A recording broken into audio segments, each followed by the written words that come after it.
Computer, and I think we're in. Hey, welcome everybody.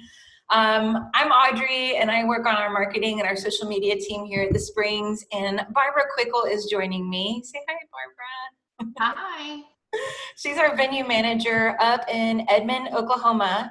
And if you don't know this, we have venues all over Texas and Oklahoma, 22 in total at 14 locations. And today, what we're going to talk about is really the fine print, the nitty-gritty details of venue touring. So if you haven't seen, today we shared 25 must-ask venue tour questions when you're considering a wedding venue. And so we handpicked a few of these to kind of go over and give some more context, things you might not know unless you've been in the industry. How long have you been doing this, Barbara? I've been with the Springs for about 3.5 years, but in the wedding business for probably about 18. Wow, I didn't know it was that long. Mm-hmm. Fantastic. So, but before this, you were a wedding planner. Correct, yes. So you've been on venue tours, but on the other side, like touring with couples and visiting and seeing all the other venues that are out there. So, right, and knowing, and by doing that, you see what is the most important to our brides and what they really are wanting, and that they do want all that extra information. Right.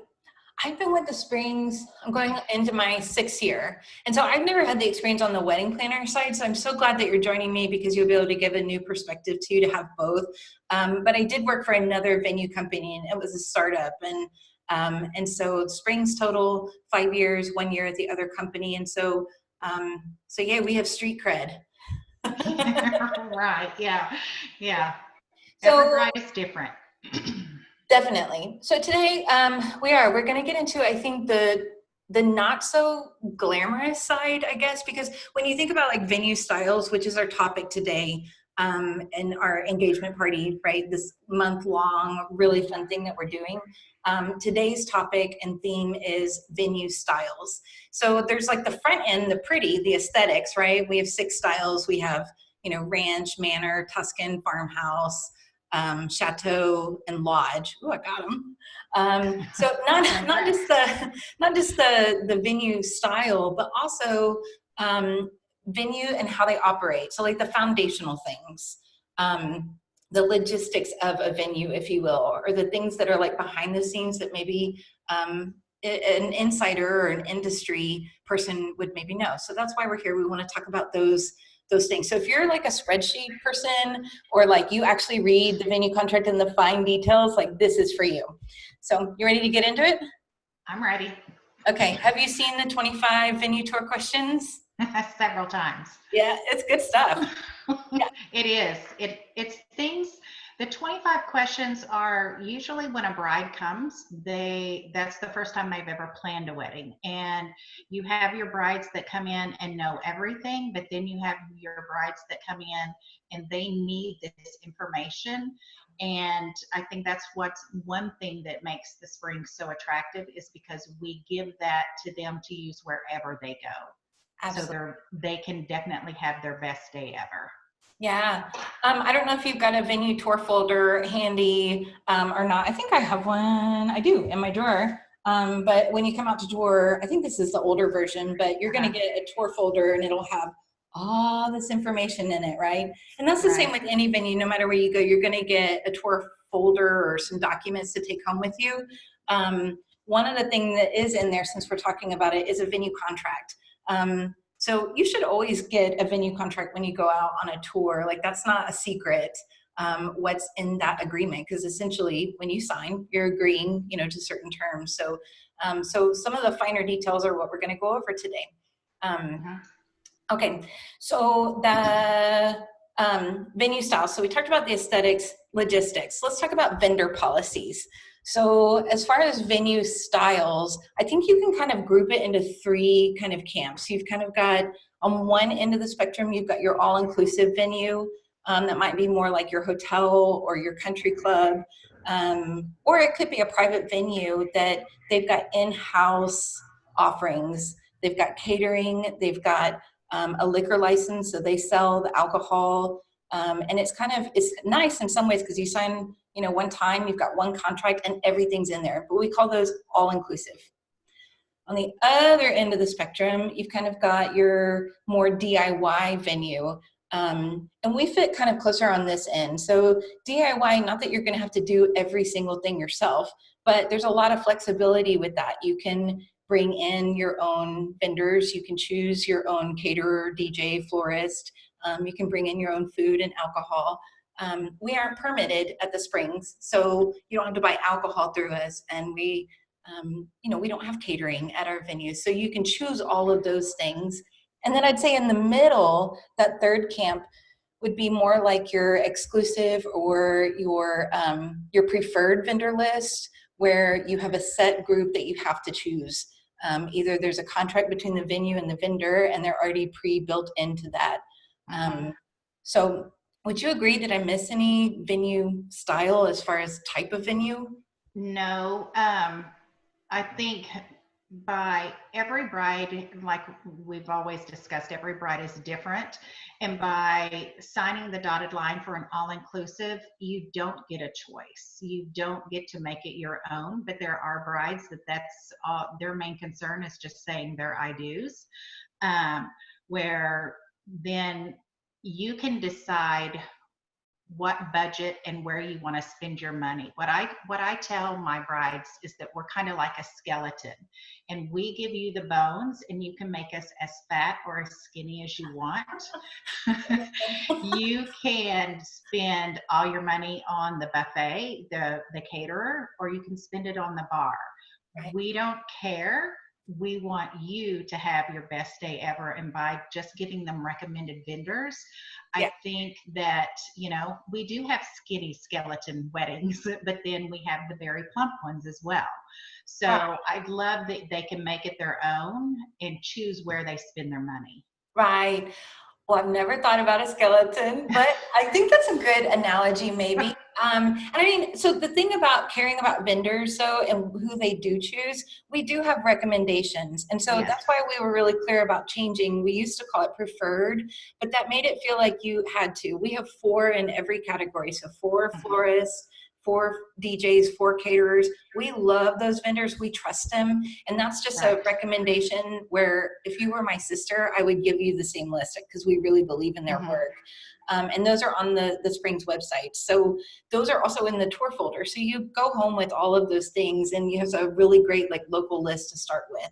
So I think the area that really gets you, and you mentioned budget, which is a huge thing, and being able to choose where you want to put your budget towards. We always recommend with couples that before you start venue touring, and there's a really great checklist on this on our tools page on the website, but sitting down with your partner and deciding what's most important, like your top 3, we really think that this is what we envision and has to be there, our must list. And then your maybe I can pass on that. For example, not to pick on cake vendors, because I think cake vendors are wonderful and they make beautiful works of art. But for me, when I was planning my own wedding, cake isn't really my thing. So that was an area that I thought maybe I could pass on and spend my budget in other areas. So once you've got that list, it really helps you navigate. Right. And you get to pick what is important to you. Because, my daughter who just got married in September, she's not really into cake. So we had cupcakes. So that was less expensive than getting a big elaborate cake. And, she wanted it spent on her caterer. So that's what I think is so good, is you get to decide where your budget is going to go. Not when you have an all-inclusive and you have to spend a certain amount on your caterer. And you also are very limited on choices when it's an all-inclusive. Yeah, the all-inclusive, I think the upside is kind of like give and take, right? Because the upside is you sign once, you're kind of, then from there you're just picking and choosing what you want. And for someone that maybe doesn't have a lot of time, maybe that's a way to go, and there's nothing wrong with that route. It's not what we offer, but I support all the way. If that's for you, go for it. But there are a lot of markups, because by them having to do the legwork to keep those vendors and to have in-house catering, the permits that are required for that, the liquor licenses alone, to be able to do all of that, there are some markups. And you might get into things like that area with cost per guest. or minimums to meet in your bar or in your food area. And so it can add up a lot quicker in an all-inclusive vendor or venue. And that's just my take on it. I mean, obviously I work for the Springs, so I love Right. the offer, but there are a venue for every couple. So, well, there are brides that they want to come in, sign the dotted line, and just come in and say, I do. You know, I have a friend that she's getting married and that's what she wanted. And I mean, there's nothing wrong with either way. It's your preference. yeah, absolutely. So I'm just going to plug really quick. We have an amazing guide. It's 60 of our top ways to save on budget. And I know that that's one of the things that's like straight out the gate. It's in our top 10, but that is one way to save really, really big on weddings. So I plugged it. I'll drop the link. If you're seeing this on YouTube, look at it down in the description. If you're looking at this on Facebook, I'll add it into the post text. Let's jump into the next thing. You ready? Okay, ready. Okay. So on that 25 questions to ask, the number one question on there is, what is the rental time for my event? So let's talk about rental time. So in your area, and at the Springs, do you want to jump in and answer this? Yeah, what I tell them is that they get a 15-hour rental from 9 o'clock in the morning until 12 o'clock midnight. If they are having alcohol, the bar and the DJ stops at 11. Then they get to leave, and then that's where the parents come in. But I tell them, I said, it's kind of like Cinderella. Everybody has to be out of the venue by midnight because I love your analogies. that's when our fairies come in and do the tear down, and then our cleaning people come in. And that's something that parents and the bridal parties usually love, because there's so many times that the parents are having to tear down the tables and chairs. They're having to stay and clean from top to bottom. And so that, I know that mainly dads are excited that they get to walk in and everything is set up. Yeah. And there isn't an extra charge for setup or tear down. I know. Yeah. Okay.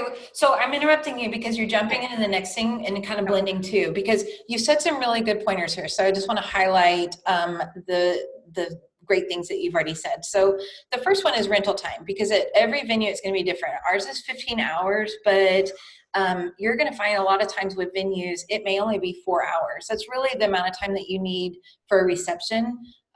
If you're just doing the reception and you're showing up and like the venue, that would be, but to run the whole thing, the ceremony, even before that, getting ready, in the dressing suites and all that, you need about 12 hours. Ours is even longer at 15. So we do have one of the longest rental times, where I think at a lot of venues you find 4 or 6 hour or 8 hours. And the reason they do that is because then there's more money in that as a venue, because you can do a morning wedding, then you can do an afternoon wedding, and it's kind of two bangs for one day, if that makes it two. Right.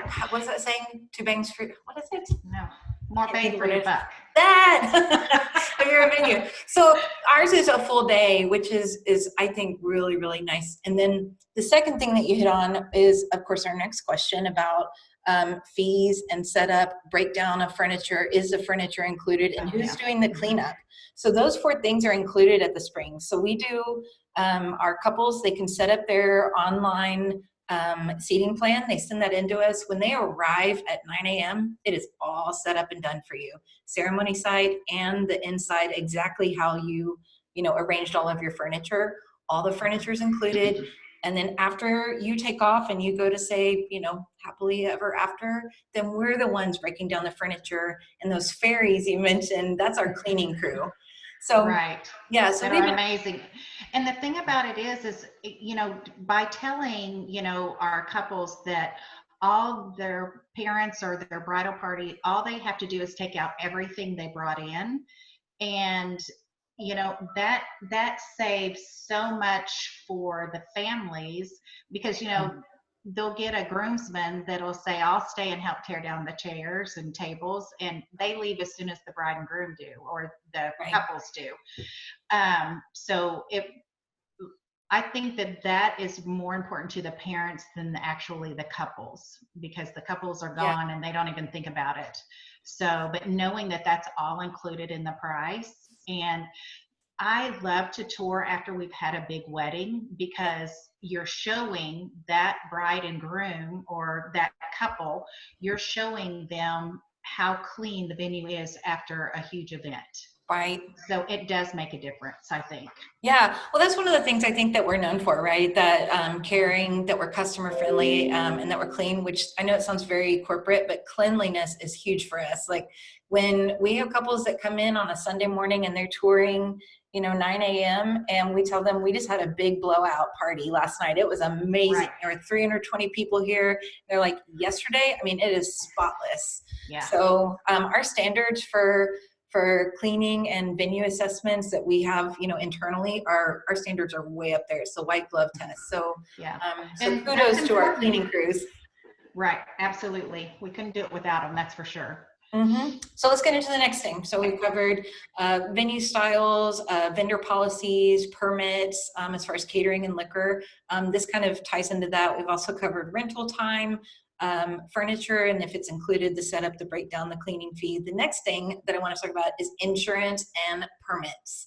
This is not very glamorous, and nobody wants to think of insurance when they're like, you get the ring, you're so excited, you're engaged, you're going on venue tours, like nobody goes, hey, we should probably think about insurance. Doesn't happen, but we know about it, so let's talk about it. Okay, so with insurance, on that 25 questions to ask, question number 7 says, are there any specialty wedding permits or insurance that I'm going to need? Some venues do require you to get event insurance. We do not, but we highly recommend it. What is event insurance? Can you give us a little bit about what event insurance is? We do have insurance that we can share with our couples.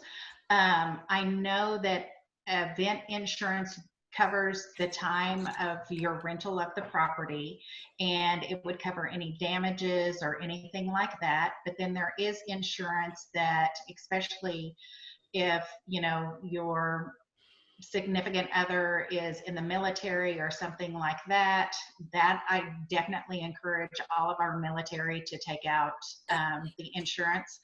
But I do know there are venues that do require you to have your insurance for the use of their facility. And that's something that I think is really good that the Springs doesn't require, because I have heard that it is expensive. Oh, really? I haven't. I've heard the opposite. So here's what I know. You tell me what you've heard. So, and there's 3 types of insurance I want to go over. This is event insurance we're talking about right now. Right. So, Barbara, bringing up military is really important. So, and that's just one example. The reason you'd want event insurance, if there's possibilities that something in your life may be changing, so like deployment, or if an immediate family member or yourselves have an illness, and you don't know, because remember, engagements can be up to like 18 months out, so a million things can happen between contract signing and event date. But it could also be for things that are totally out of your control. Like we just went through Hurricane Harvey in Houston. There were no weddings that week anywhere, and that was out of everybody's control. So what happens if something does happen? So the event insurance policies, generally I've seen them for like $200, $250. I have pulled out of that folder that I just had this, and it's the Wedding Protector Plan. This is offered through Travelers. Theirs were really reasonable, and of course I did look. Travelers, though, I think it depends on how much you're spending on your wedding. Like it's, I believe the lowest price that I have heard is $175, and I think it just all depends on what your budget is for your wedding, for what they cover. Right. Yeah. I mean, so yeah, not that $200 is like, oh, that's, it's super cheap. I'm just saying, yeah, if you're spending thousands of dollars on your wedding day, and planning something that far out, like I think it's a great idea to protect yourself, especially if you fall in one of those categories where, maybe you're going to be changing your jobs and you've got to cancel the whole thing and you don't know, so there's different situations, and every couple's going to, like you said, is unique. So it's something to consider. Some event venues do require it, and so I recommend them. Markel is another one. Pretty much you can talk to your homeowner policy and talk to them about event insurance, and they'll cover it. The other two types of insurance we want to go over really quick are general liability insurance, which the Springs covers. So we have our general liability. You want to make sure if you're doing like a backyard wedding, you know, for your venue, like you don't have general liability insurance like to cover, you know, if something is to happen. And then the third area is liquor liability insurance. So liquor liability insurance at our venues, the way that that works is we have, and this is the only two areas that you have to use a certain vendor is going to be in bartending, where you have a list to choose from, and security. Those are the two areas. If something's going to go wrong, it's in these two. So the bartenders that you can choose, the reason that there's limitations on that is because those bartenders, one, they're really good. We trust them. We recommend them. But second, they carry the liquor liability insurance that's required. So I believe it's like up to, I'm going to goof it. Is $1 million, $2 million? It's 2 million. 2 million. So they carry a really heavy liquor liability insurance, and it covers 3 people. It covers us, the venue, it covers that company who's serving the alcohol, and it covers, most importantly, the couple. So I feel like I've toured with couples who are like, oh, my friend works at Chili's, they're a bartender, I can totally bring in my buddy. Yeah. Okay, in theory, maybe, but no, because here's the thing, your buddy works for Chili's, they're TABC certified or able if they're in Oklahoma, but Chili's is covering that heavy insurance policy, and your friend who works at Chili's doesn't have that. So right, yeah, and they do want to bring in their buddies, and then once we say, well, do they have $2 million in liability? They're like, oh no. So but how I do sell that with them is that it is protecting them. You know, you're not having to pay extra. You're paying that bartender to take on that, exactly what it is, that liability. And also they're going to take better care of their guest. And I think that that's really important. Yeah, it is really important. It's all about protecting yourself, like these little fine line, you know, things happen at weddings, you know, people get to drinking, someone goes off the road, you know, who's liable for that? And so you want to make sure that you're covering yourself as the couple when you're going to these venues and asking these kinds of questions. 1, does the venue have insurance? 2, who has the liquor liability insurance if it's not in-house? So, okay. I think we're doing great. We've got a few more things. Like I said, these are not glamorous. We'll get into other glamorous things on like our Pinterest board and our Instagram and all of that. But today they're not glamorous, but very important. Yeah, it is. Okay, so the next one, okay, we're going to talk about restrooms, y'all. Brace yourselves. I know that this is not hot, but restrooms are so important, and it's something that you wouldn't think about going on a venue tour, like, let's make sure to check out the restrooms. But Barbara, will you tell them what you told me earlier? You don't want lines in which 2 places? Yeah, well, on a tour, we always show them the bathrooms because number 1, our bathrooms are pretty, and number 2, we have a lot of stalls. And I tell, you know, the couples, you never want to line at your bathroom or at your bar, because that's time that your guests are wasting. So by having enough restrooms for your guest, and, you know, that's less time that they're standing in line and not celebrating you. Yeah, absolutely. The venue I worked at before, we did not have restrooms except in the bridal suite and the groom suite. The public restrooms for guests was actually in a restroom trailer.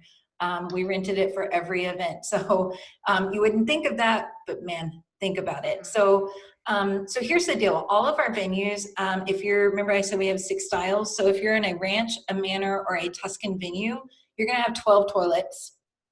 I know, again, this is not, I feel super, this is not hot, but that's important. And if you're at a lodge or a farmhouse, you're going to have 8. And if you're at a chateau, then you have 9. And 2 of those are going to be ensuite restrooms. Here's another little tip.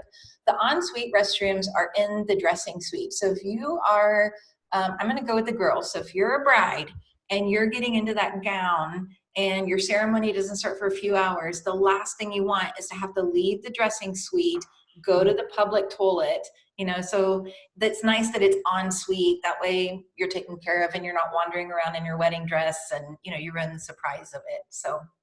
Right. And it's private. So, and it's big enough that even if your dress is a ball gown, you can still fit in there and have your maid of honor or matron of honor in there helping you.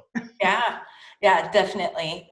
So the other thing with the restrooms is this has more to do with the event staff and your venue staff and having it serviced throughout the event. So especially we have a 15-hour rental time. That's a long time. The venues restrooms, they need to be serviced throughout the event. So I'm talking about replacing the toilet paper, wiping down the sink, replacing the paper towels, you know, like your guests, they, not that they judge you as the couple, but like they don't want to have a bad experience. Where are all of the guests going to see? They're going to see the reception hall, the ceremony side, they're going to see the restrooms, Right. parking lot. I'll add that one in there too.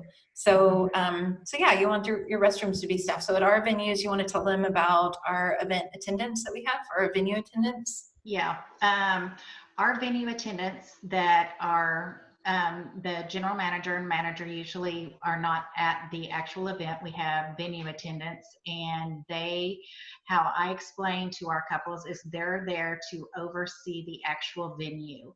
And I have my venue attendants, they have a checklist, and depending on how many people are there, if it's a very large wedding, it's every 30 minutes they go in and check the bathrooms, make sure the trash is okay, you know, the soap dispensers, everything like that, because that is something that people remember. And so by them overseeing that, it helps, you know, I mean, if you get 300 people in one place, it's going to be messy.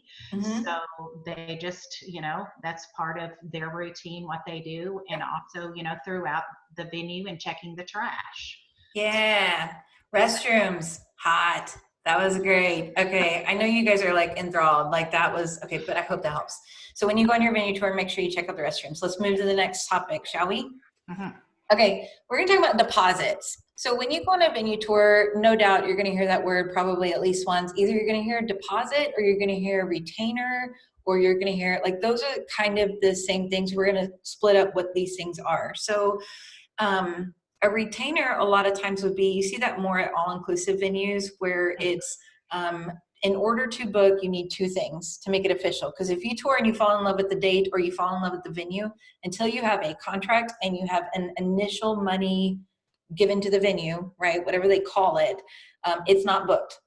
So like on venue tour days, we can have like 4 to 5 tours back to back to back to back. And if they're looking at the same time, you know, like you can tour about the same event in the same day. So, so those two things you have to have in order for it to be an official agreement. So there's the initial one, which we, ours is like an initial payment, right? It's your deposit or your money down. It's almost like a down payment because it truly comes off of your contract amount. Right. So your initial payment to book with your contract, that's what we have. Let's talk about damage deposit, which is a separate thing. So every venue is going to have a damage deposit, and generally they work in 3 different ways. You're either going to have to pay it up front, like at the time that you're paying this initial payment to secure the date with the contract. You may also have to pay a damage deposit right out the gate. So you sign the contract, you put down your money for the date, you also put down your money for a damage deposit. If it's all inclusive, you might also pay a retainer for the caterer and the bartender. So it can be kind of a large chunk up front if that's the way that they do it. So damage deposit up front. The second way would be a damage deposit with an authorization. That means you're going to give them either your credit card or your banking information prior to the event date. So say it's the week of your wedding, they're going to authorize that card, which essentially moves it out of your account, puts it on hold. And after the event, if there's no damages, then it gets released and it goes back on your card. And then the third way to do it, which is the way that we do it, is promissory. So it's like a promise. It means we think that 99% of our couples and their guests, because remember, your guests may be bringing +1, so you may not know all the people there, that they're lovely people and we're not going to have any issues. For the most part, we don't. But if something goes really wrong and there are damages or there's like a gross violation of like the venue policies and contract, then you're going to lose your damage deposit. Ours is, how much is it? I can't remember. 500. 500. Okay, so 500. So that promissory means that you do give us your information. It's the same information that you use for your payment schedule, your banking information, or a credit card that's on file. And if something goes wrong, then you promised, it's promissory, then you promise to pay that $500 or whatever the damages are. So, Right.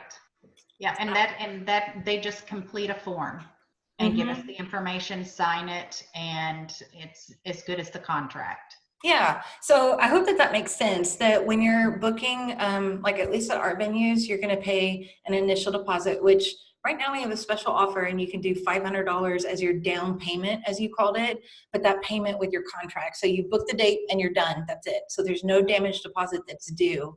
But I've seen, and you chime in because I've seen damage deposits at some venues that are thousands. Yeah. I think the average is about 1,000. And, the thing about when it's almost like renting an apartment, once you pay that deposit, you're not going to get it all back because that is in their hands. And that's what I tell our couples, that we want you spending your money on your wedding. We don't want to hold it for you. Yeah. And then, and not then at the end, you don't know if you're getting it all back or not anyway. So I think that it really helps if they are on a tighter budget at first, because we don't require all of that extra down just to say, hey, Just in just in case. case. So, yeah, it's a lot of money to be without while you're trying to wedding plan for a just in case scenario. So that's why we Right. do it as a promissory thing. And it's afterwards.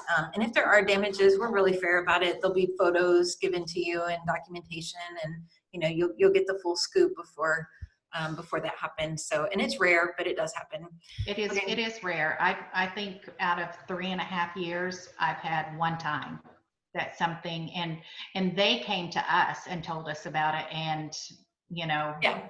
paid for it. And Yeah, so I think when I was a venue manager with the Springs, I think maybe a handful, maybe two handfuls at the most. Maybe we were more rowdy in the Hill Country. I don't know. I worked in the Hill Country at one of the venues there, and yeah, I mean, not often. yeah, well, this was the dad actually so the dad hit one of our pillars. So, Yeah, and that was like early in the day. So, I mean, yeah, just accidents do happen, but I mean, yeah. And it's most of the time, I'm thinking of like an example, but we had, guests that tore through the landscaping in their truck and, broke the sprinklers. And we had kind of the same thing. It was a vehicle thing where they ran in, how we've got the porte cochere, they ran into yeah, one of the pillars. Oh, I know one that I'll never forget. It was a dark, stormy night. It was April, like 2017, I think, 16. But instead of doing the gobo light on the floor, so if you are getting started and you don't know, the DJs bring in these lights and they make like a design either up on the wall or down on the dance floor. This was on the dance floor. But instead of getting a gobo, they purchased online a sticker, a massive, it was like a 8 foot in diameter sticker, stuck it. They danced all night on it. The fairies, right? The cleaning crew came in, everybody left, and I get this phone call at like midnight 30, just hitting my bed, and anyway, it's a cleaning crew. It was a sticker. It would not come up for anything. We had an event the next morning. Anyway, we scrubbed and scrubbed and scrubbed, but we had to hire additional crew. We had to bring in some big equipment. Like, it wasn't like you could just put a rug down and like, let's get, so that was well, a and it was damage right deposit we had to keep. yeah, right on the middle of the dance floor. Yeah, things happen. You never know. So, okay, let's Uh, move to the next thing. I think I've got two more topics and then we'll call this good. And of course, if you guys have more questions, leave a comment, and, I answer the ones on the Facebook pages and on YouTube. So, so the next one, I'm going to lean on you for this one because it's been a while and I can't remember the last time I read this, but the decorating limitations. So when you're on a venue tour, you want to know about, first of all, is everything that I'm seeing included? Like, you may see, they may deck out the venue on the day that you're touring, or you may be touring in the early morning hours of somebody else's wedding. And so if right. you're seeing stuff, you need to know, what am I seeing that's included and what's not included? So that's number one. But the question for you is limitations. Like, can I decorate how I want to? What can I use to like adhere things or hang things or candles? Like what do we have? What I tell our couples is that there's no nails, screws, staples, and I tell them I have 4 rules: nails, screws, staples, and don't burn the place down. Very simple.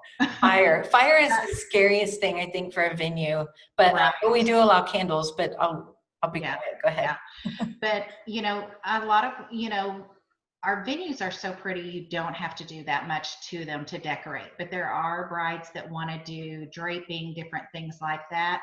And we just tell them fishing line and zip ties. Those are the best things.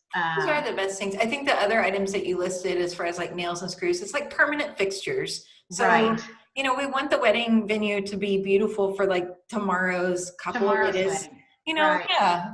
And like the archway outside, if they're like, well, how are we supposed to do that? And I don't know how we can, we tell them about the things that they can use, because if we let everybody staple to our arch outside, we would be repainting that every other day. Yeah. So, and once we tell them, why, then they understand, because we don't want, my venue is all wood. It's not stone like Norman, but they have tied things up and become very creative or whatever on the window seals. Yeah, lean in on your venue team. Like you've got some of the smartest, most capable women that are running the venues and managing it. So if you get into an area where you're like, I don't know if I can or can't, or if you're at Hobby Lobby and you find something you love, but you want to make sure, snap a picture, text it to your venue. All of our venues have iPhones. So along the way, like we'll guide you, and they'll give you great ideas for decorating. So no permanent fixtures. Right. And speaking of that, we've had a couple of moms that have FaceTimed me from Hobby Lobby and saying it's okay, but at least, they're being respectful also of our property, as we're being respectful of what they're wanting for their special day. Yeah, 100%. Oh, yeah. I like that. Last thing, this one. Okay, so we're going to talk about cancellations and transfers, because say you do, remember how I said earlier that generally contracts or the engagement is like 12 to 18 months out. In Oklahoma, I think it's a little smaller. It's or a little shorter at 11 to 14. That's the average there in Oklahoma. But in Texas, 12 to 18. Anyway, regardless, it's a long time.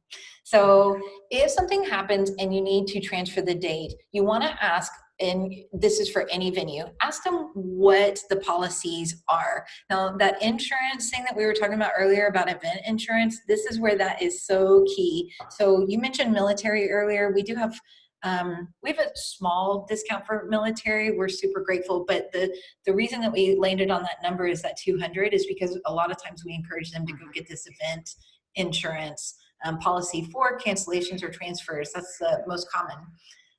Nationwide, cancellations, they do happen, and this is not the glamorous side, but nationwide, the percentage of couples that have to cancel is 13%.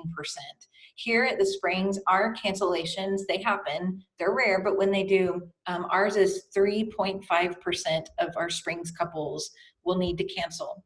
And so our cancellation and our transfer policy, pretty much we work in an 8-month time frame. Mm-hmm. Pretty much 8 months and closer to an event date, we're not likely to rebook. And of course, that's our inventory, right? Because it's a business. I mean, we love what we do and we love couples, but we are also running a business. And so 8 months out is where we're not likely to rebook. And so the only inventory we have is dates. So moving you to another date is essentially like 2 inventories, your original date, your new date.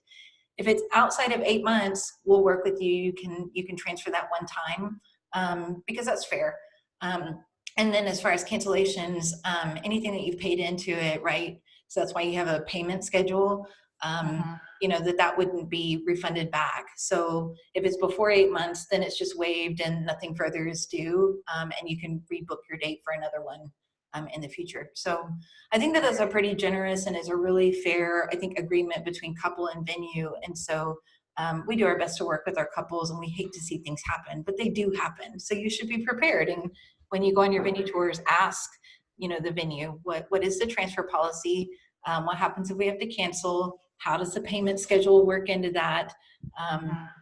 And what do I need to know And about it? And usually, I mean, like what I also tell couples is they'll find out that everything in the wedding industry is pretty much, if you've paid a deposit, everything is Oh non-refundable. yeah, no, that's Because it standard. is, I mean, it's that date that you've sold, and if just like with your caterer or whatever, they've booked that date off for you and they Mhm. can't replace it. And Yeah. usually it's the parents that are asking about, the refunds or different things like that because Parents, yes, uh, that's why they're probably watching this, because it's the fine detail mhm, stuff. The couple is right, just like, woo, we're getting married, we're so in love, which is great, but it's a big investment. And so right. these are typically parent questions, which Yeah, is and awesome. a couple's not going to come out and say, I mean, I think I've had one or two out of the whole time I've been here, and that's because they were military, asking about what happens. But Mhm. I can't even count how many parents have said, okay, not saying that it's not going to work, Knock on but wood. what if it doesn't? And then Yeah, that's when I tell them about the insurance and yeah, to call them, get all the details, because we don't know all of the details of the insurance. But yeah, usually the parents are the ones that are going, and what if?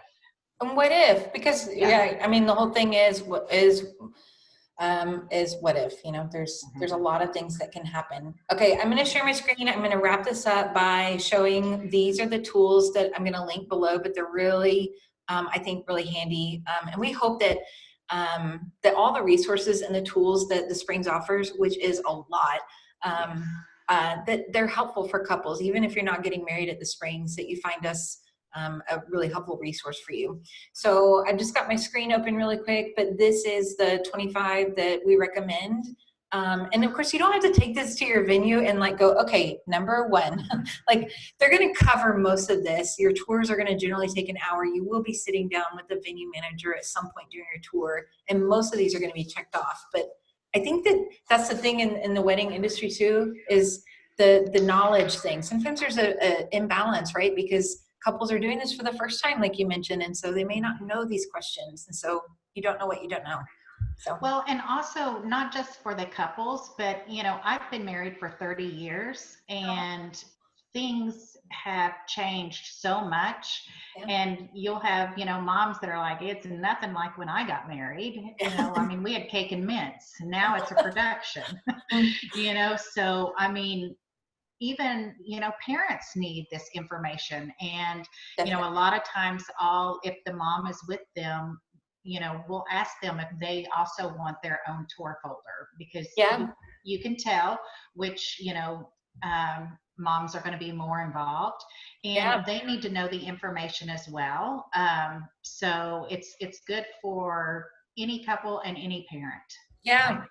Definitely. Yeah. I mean, we've had, maids of honors with like the not wedding plan, taking notes. You need someone like that in your back corner that's, Hmm. watching out. It's always like, it's the big sister, I'm a big sister. So these are the things that I would be looking for if I was going on a venue tour with my own sister, making Hmm. sure that the fine print is taken care of and all these little details. Okay. So we've got this one. We've got this one. This is a 3-column checklist that we give. And this is one of those things where we typically recommend you go on 2 or 3 venue tours in a day, no more than that. You start to get brain overwhelm. But having some sort of way, and I always said, we've kind of already pre-filled this out for the Springs, because all of the 22 venues, they all have the exact same contract. So that is what's really nice, is we can talk about this as like a whole. The things that are unique are these things that have like asterisks. I can never say that word. The little star thing, the number 8 on your keyboard with the shift key. So those are down here. And so it talks about restrooms. Remember the glamorous, it's just, we're not gonna get away from toilets today. And then the vendor list. So the vendor list is going to be the recommended ones. Those are going to be different. But fill this out as you're going to the next venue. Here are handy, quick questions to ask, which is a lot of the nitty gritty fine print stuff we just went over. Fill this out. Then I always recommend go home, get your jammies, get out a highlighter, and then highlight row by row the one that fits you the most. And then add it all up. Whoever has the most highlights, that's your venue. Because Hmm. venue is going to be, where budget and then all these logistics things kind of meet and fall in line. The next thing I wanted to show is, this is a blog. I wrote this like 4 or 5 years ago, 2015. And so this has everything to do, man, I was early in graphics. Anyway, moving on. The 3 types of wedding insurance. And so this is a blog all about wedding insurance. So the general liability, liquor liability, and then wedding insurance. And I gave some really great details in this blog. And I met with an insurance agent. She helped me kind of navigate this, and it's got all the details in it. So I'll link to that. The next one, let me scroll up really quick. This is on our blog. Again, I guess I was busy that summer, but these are not so obvious wedding venue tour tips. And so it's like the not glamorous side of taking a venue tour, things like the kitchen, asking about dumpsters and trash, who provides that service, and do we have to like take our trash home with us at the end of the night? Where does the sun set? You know, when you're out there at that ceremony site, right? If it's 10 in the morning and you're not thinking, think about where the sun sets on your venue tour. So this is all about that, the not so glamorous. And then the last thing I wanted to show, this is our tools page. We built it, we launched it last week. And what it is it's these 4 categories, and we've got a ton of tools that are on here, and we're just going to keep adding to it. So those 5 resources, I'll link to those down below, and let us know if you have more comments, you know, or questions. We're here to help. Sounds good. Are we all done? I think so. Yep, covered them all. All right, y'all take care. Oh. Bye. Bye.